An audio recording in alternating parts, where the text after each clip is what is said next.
all characters are equal, some more than others. This is how the state of character balance in Forsaken is right now. While all characters in some way or another are relatively balanced, some are more overtuned than others. And reviewing their strengths and weaknesses, here are changes I would make to all characters within Forsaken.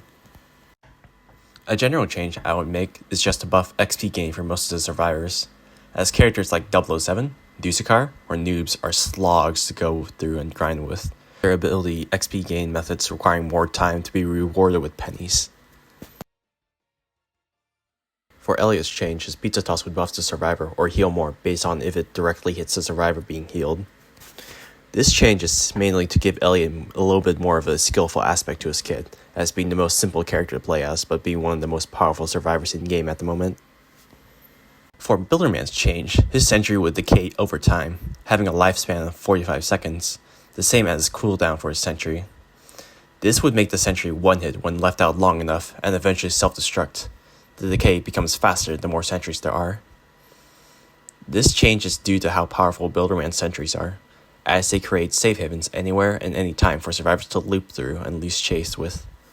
The killer is essentially forced to waste time destroying the sentry, letting the survivor gain massive distance, becoming worse with the more Buildermen there are. For Dusekkar, I have two propositions, one base kit and one rework. For base kit, grant back his overheal to Plasma Beam, but only granting a max overheal of 10 to 15%, and making so his Levitate ability grants immunity to stage hazards such as York's Poison River or John Doe's Digital Footprint. For rework, he would be able to move around normally when casting Spawn Protection and applying it without line of sight or having to hover your mouse cursor over who you want to protect. In return, his resistance buff would become gradual and become stronger the closer you are. Dusekkar would gain a lesser resistance effect, so he's not entirely defenseless. These changes are mostly because he's just so fucking boring to play as, essentially just standing far away from the action, pressing two buttons occasionally.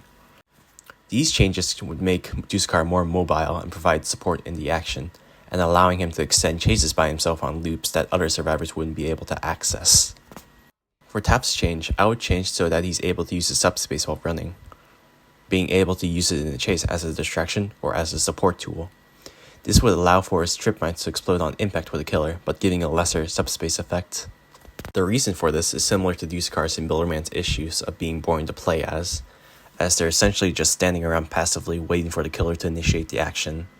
With this, Taph would become more of a hybrid character, a support/sentinel. This would allow for different playstyles for people to experiment with. For Shedletsky, I'd argue he's probably the most balanced character of the cast so far, so nothing needs to be changed, as he's pretty simple to play and play against. For Guess's change, I would make his charge apply slowness 1 for 1 to 2 seconds. This change is mostly because of how situational charge is as an ability, as the charge knockback is negligible for granting distance for a survivor being chased. It is most effective when knocking down a killer from a high height, but charge is unable to be changed with other guests, so it can't be used in unison. Because of this just reduces guests to a Shedletsky with more steps in my opinion. For Chance, I would just simply decrease his gunshot range. This is simply because of how annoying and safe Chance's gunshot is. Despite his setup and potential shortcomings, if a Chance knows how to aim, he becomes a menace and basically can shoot you with no consequence as many times as he wants. This being especially worse for killers that aren't John Doe. Noob doesn't need a change, as he's a jack of all trades but a master of none. The only change he needs isn't a balance, but just a replacement as a starter character, which the devs are already considering. For 007's change, I would allow him to teleport to his clone with Coolkid UI, applying slowness and putting clone and Coolkid UI with longer cooldowns, giving 007 more mix-up options. This change is mainly because of how simple it is to counter clone if you play against him enough, similar to Spy's issue in TF2 where the community gradually learns to counter him. At the time of writing, Twotime rework is coming out soonish, so nothing to change yet. For Jason's change, I would make it so that he keeps his momentum when using Raging Pace instead of stopping in place, and giving him a passive that allows for gradual stun immunity. This change is mostly due to how Jason is as a killer, being a melee-oriented killer.